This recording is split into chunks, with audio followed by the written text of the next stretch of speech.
Olá, bem-vindos a mais um vídeo do canal Comentando Futebol. O episódio de hoje é para falar sobre o novo formato da Champions League, que aliás se iniciou essa semana. Agora nós temos 36 times, ao contrário do passado, onde eram 32. Continuam indo 16 para as oitavas de final, obviamente. A partir daí o regulamento continua igual, mas a mudança está nessa primeira fase. Antigamente jogavam-se 6 partidas, eram 8 grupos de 4, jogando dentro do grupo e de volta os 2 melhores se classificavam. Primeiro erro aí, agora já virou 8 ou 10 partidas. 8 partidas para aqueles que se classificaram direto, os 8 melhores colocados.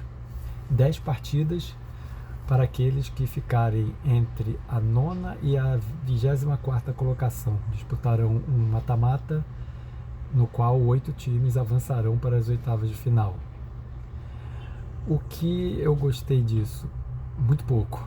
Primeiro, não faz mais sentido você colocar 2 a 4 jogos a mais no calendário para os times, o calendário tão grande como é hoje. Inclusive, os 2 últimos jogos da primeira fase e obviamente os 2 desse mata-mata serão disputados já em 2025, ou seja, a janela já vai ter sido aberta. Então quer dizer, times serão reforçados ainda na primeira fase da Champions League? Acho isso absurdo. Segundo, o critério dos potes, obviamente segue aqueles critérios de ranking da FIFA ou da UEFA, que são sempre muito subjetivos. Assim, eu não entendo, por exemplo, porque temos no pote 4 o Aston Villa e no pote 3 o Estrela Vermelha, levando em conta que o Aston Villa é um time muito superior ao Estrela Vermelha. E o que vai acontecer? Pelo sorteio, dentro desse novo formato, cada time enfrentará 2 equipes de cada pote. E as 8 equipes de cada pote têm um nível diferente entre si. Veja que no pote 1, Real Madrid, Manchester City, Bayern de Munique, PSG, Liverpool, Inter de Milão, Dortmund, RB Leipzig e Barcelona. Imagina quem deu a sorte de no sorteio enfrentar o RB Leipzig e o Borussia Dortmund, eu digo sorte, obviamente, entre aspas, e compara com aquele que vai enfrentar, por exemplo, Manchester City e Bayern de Munique, ou Real Madrid e Liverpool. Então, assim, é um critério baseado, na minha opinião, na sorte.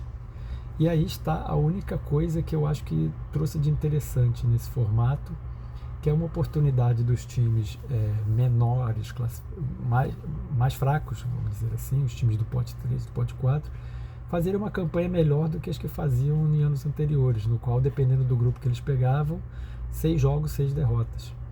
Então veja, você pega um time do pote 4, eventualmente ele pega o RB Leipzig em casa, talvez vença o jogo. Ou então até o caso do Celtic, que ontem estreou com uma goleada de 5-1. Acho que há muito tempo que o Celtic não consegue isso, deve ser uma questão de décadas. Ele venceu uma partida na Champions e ainda mais com uma goleada como essa. Então, assim, esse é mais um caso dessas mudanças que vêm sendo feitas no futebol. Eu acho que a UEFA, de certa forma, quis agradar aqueles times insatisfeitos com a Champions League, queriam mais jogos, queriam fazer a famosa Super Champions League ou Supercopa, os times rebeldes. Mas ela criou um problema para o calendário e criou um formato de competição que, sinceramente, isso não é coisa para futebol. Outros esportes, ok, mas então, assim, claro, vão continuar havendo jogos bons, obviamente assistirei vários deles, as pessoas vão continuar assistindo, sem dúvida alguma, mas minha conclusão final é de que o formato é inferior ao anterior. Vamos esperar até o final dessa fase para ver como ela vai evoluir, para talvez, quem sabe, mudar de opinião ou apresentar ideias novas sobre isso. Mas a princípio, para mim, reprovado o formato. Obrigado pela audiência, curtam o canal, curtam o vídeo. Até o próximo vídeo. Tchau.